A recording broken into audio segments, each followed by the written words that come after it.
Picture this. You're managing a team of superheroes. They all have powers, they all have resources, but here's the thing. Some of them are just way more effective than others.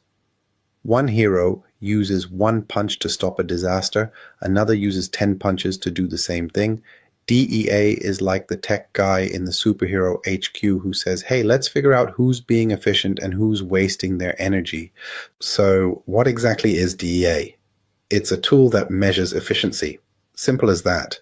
But it's not just any tool, it's one that compares organizations based on how well they use their inputs to produce outputs.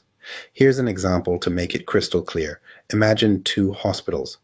Both have the same number of doctors, nurses, beds, and equipment, but Hospital A treats 1,000 patients a month, while Hospital B struggles to treat even 700.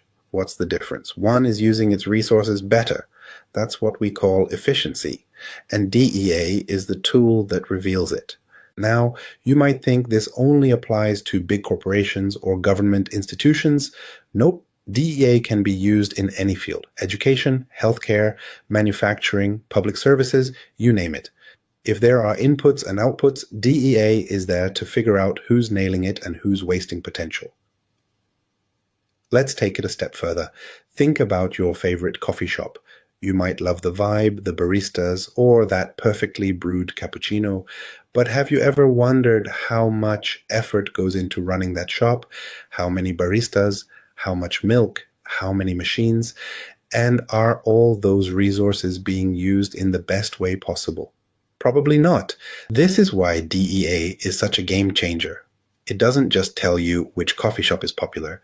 It tells you which one is the most efficient.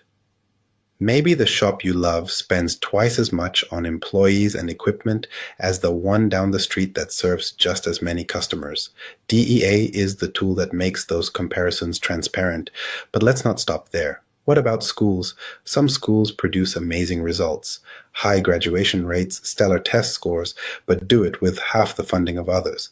DEA helps identify these outliers so their methods can be studied and shared. Or take manufacturing.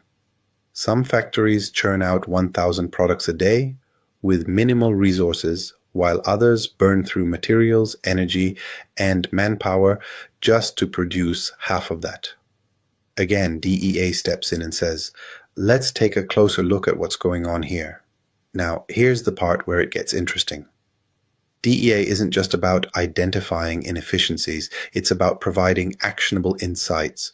For example, if one organization is lagging behind, DEA doesn't just say, you're inefficient. It shows exactly where the gaps are. Is it staffing? Is it technology? Is it workflow?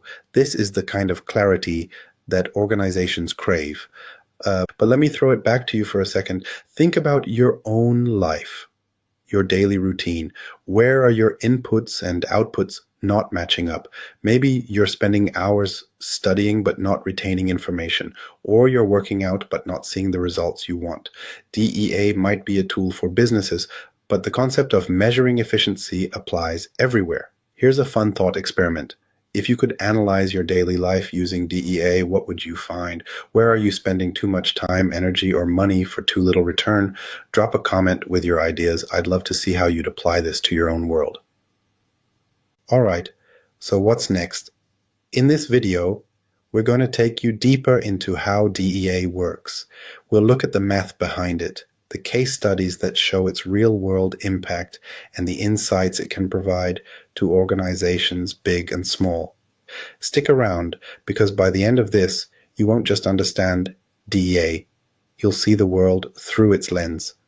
You'll start noticing inefficiencies everywhere, and you might just come up with ways to improve them.